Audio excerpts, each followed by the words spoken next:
ang haring may tenga ng kabayo. Nangyari ito ilang dekada na ang lumipas. Sa isang malayong nayon, may prinsipeng isinilang para maging hari. Tuwang-tuwa ang mag-asawa. Kaya lang, dalhin mo siya rito. Ito na po. Oh, bakit? Anong... Isinilang ang prinsipeng may kakaibang tenga. Mahal siya ng kanyang mga magulang at ayaw nilang pagtawanan ito. Kaya nakapagdesisyon silang ilihim ito sa lahat. Tinatakpan nilang lagi ang ulo nito. Ina! Nakita niyo yun? Ang galing ko po! Tinamaan ko! Oo nga, ang galing naman ng anak ko. Hindi naisip ng hari at reyna na mali ang ginagawa nila. Sa kagustuhan nilang protektahan ang anak nila, mas lalo itong nahihiya para sa sarili niya. Lumaki siyang isang marangal na hari. Nasuot pa rin ang takip niya sa ulo. Nagsimulang manganib ang sekreto niya nang kinailangan niyang magpagupit. Kamahalan, simulan na po natin. Bakit ba? Hindi naman ako isang hayop. Gawin na lang natin to. Patawarin niyo po ako, kamahalan. Kapag may barberong gugupit sa hari, nakakaramdam siya ng pagkahiya at ng takot sa iisipin ng mga taong malaman na mayroon siyang tegang kabayo. Ikinulong ang mga barbero para hindi makaalis at maisiwalat ang sikreto. Ito ang pinakamali niyang nagawa. Kahit ayaw niya nito, ngunit mas umapaw ang takot na pagtawanan siya ng mga tao. Bumaba ang bilang ng mga barbero sa kaharian at takot ang mga taong pumunta sa palasyo para gupitan ang hari. Lahat sila, maliban sa isa. Celeste! Handa na ang pagkain! Halika na! Alam niyo, 2 buwan na po, Ina. 2 buwan ang ano?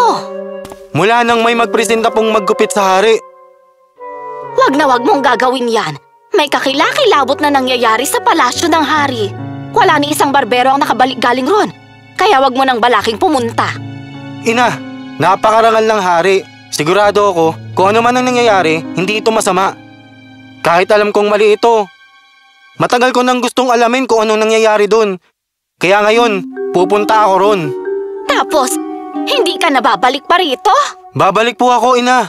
Pangako yan. Alam niyo naman pong magaling ako sa kahit ano, di ba? Kaya nang sumunod na mga araw ng paghahanap ng barbero, taos-pusong nagboluntaryo si Celeste na pumunta sa palasyo at gupitan ang hari. Mahal na hari, pwede na po tayong magsimula. Ay. Ayan, kamahalan. Sana nagustuhan ninyo ang gupit ko sa inyo. Wala ka bang ibang napansing kakaiba sa ulo ko, iho? Kamahalan, naparito po ako para pagsilbihan kayo at ibigay ang makakaya ko. Alam ko po kung bakit hindi po nakakalabas sa mga barbero dito sa palasyo ninyo. At maiintindihan ko po kung ganun din po ang maging kapalaran ko. Pero kamahalan, sinisiguro ko pong na hindi makakalabas ang sikreto ninyo. Pupunta ako rito kung kinakailangan yung gupitan ko kayo. At wala po akong pagsasabihan na kahit sino. Hindi mo ba naisip na katawa-tawa ako o kakaiba? Alam nyo, para sa akin, mapalad kaming magkaroon ng hari na katulad nyo. Malakas ang palasyo natin. Alam naming ligtas kami sa pamumuno ninyo. May sapat na pagkain at yaman ang mga mamamayan. At bihira lang ang ganitong kaharian. At alam nyo, kamahalan, yun ang pinaka-importante sa lahat, hindi po ba? Naginhawaan ang hari sa mga sinabi ni Celeste, kaya pinayagan niya itong makaalis. Pero isang malaking sikreto ang pagkakaroon ng ganitong tenga ng hari. Pero dahil nga kakaiba ang bagay na ito para kay Celeste, hindi niya ito maalis sa isip niya. Pero kailangan niyang sabihin ito sa iba. Yun nga lang, nangako siyang hindi niya ito sasabihin, kaya nag-isip siya ng ibang paraan. Alam ko na. Ina, may gagawin lang po sana akong importanteng bagay. Babalik po ako mamaya para kumain. Pumunta si Celeste sa masukal na kagubatan at nakakita ng isang puno. Siniguro niyang walang tao sa paligid. Pumunta siya sa puno at inilagay ang kanyang ulo sa butas ng puno at sumigaw. Ang hari ay may tengang kabayo. Si Hari Pansit may tengang kabayo. Gumaan talaga ang pakiramdam ko. Hindi na kailangan pang sabihin ni Celeste ang sekreto sa iba. Umuwi siya sa bahay, nakahinga siya ng maluwag at gumaan ang pakiramdam niya. Lumipas ang ilang oras, nakatulog siyang may tuwa at matiwasay. 2 o 3 araw ang lumipas, isang mangangahoy ang pumunta sa kagubatan. Hindi pa ako nakakita ng magandang puno ngayong araw. Teka, ito kayang isang to. Mukhang eksakto. Nakita ng mga ngahoy ang puno kung saan binunyag ni Celeste ang sekreto.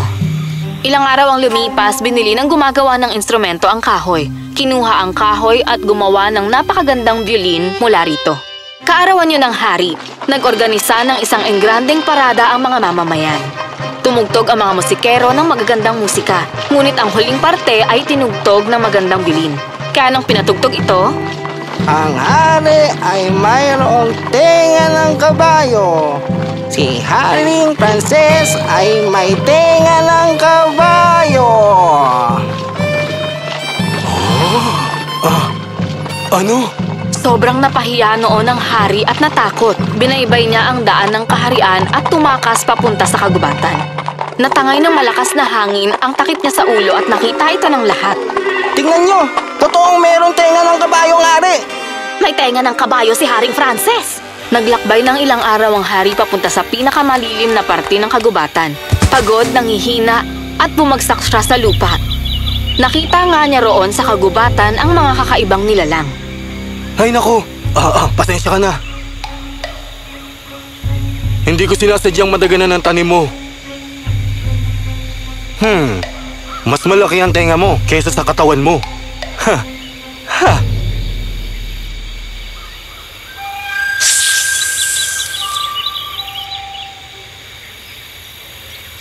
Alam mo, kakaiba ka sa mga iba pang mga hayop na nandito.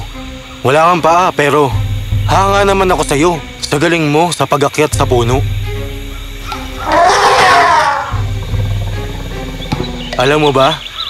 Napakahaba ng ilong mo. Napakahaba talaga. At nakikita ko talagang maganda ang itsura mo. Hindi mo talaga dapat kinakahiya yan. Yan ang nagpapaganda sa'yo. Hindi naman pangit tignan, di ba? Ang tunog na yun. Atakihin ba tayo ng mga kalaban? Tama si Haring Frances. Ang balitang tumakas siya papuntang kagubatan ay umabot sa kalapit na kaharian. Nang malaman ang balitang ito, nagpasyang lumusob ang hari ng isang kaharian. Narinig ng mga tenga ni Haring Frances ang mga pag-uusap kaya naging alerto siya. Bumalik siya sa kanyang kaharian, tinawag ang mga kawal para talunin ang mga kalaban. Mabuhay si Haring Frances! Napakagaling na hari! Pinakamatapang at pinakamagiting na mandirigma! Mabuhay si Haring Frances! Mabuhay si Haring Frances! Pinakamatapang at pinakamagiting na mandirigma! Hindi ako matapang. Sa buong buhay ko, takot akong pinagtatawanan dahil sa kakaibang tenga ko. Maganda ito. Maganda naman, hindi ba? Pero ni isa sa inyo, walang may ganitong tenga. Pero alam nyo, napagtanto kong ang ating mga kapintasan ay di dapat ikabahala. Huwag nating ikahiya ang ating panglabas na anyo.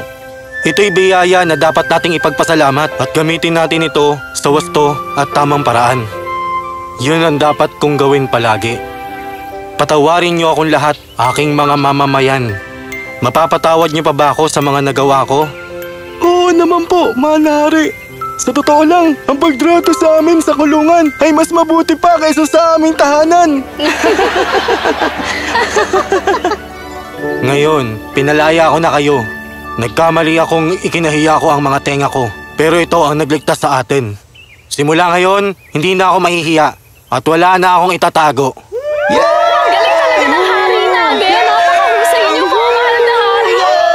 Kaya naman nung araw na yon, hindi na sinuot ng hari ang takip niya sa ulo. Natutunan niyang tumawa at mahalin ang sarili niya sa kung anumang panlabas niyang anyo.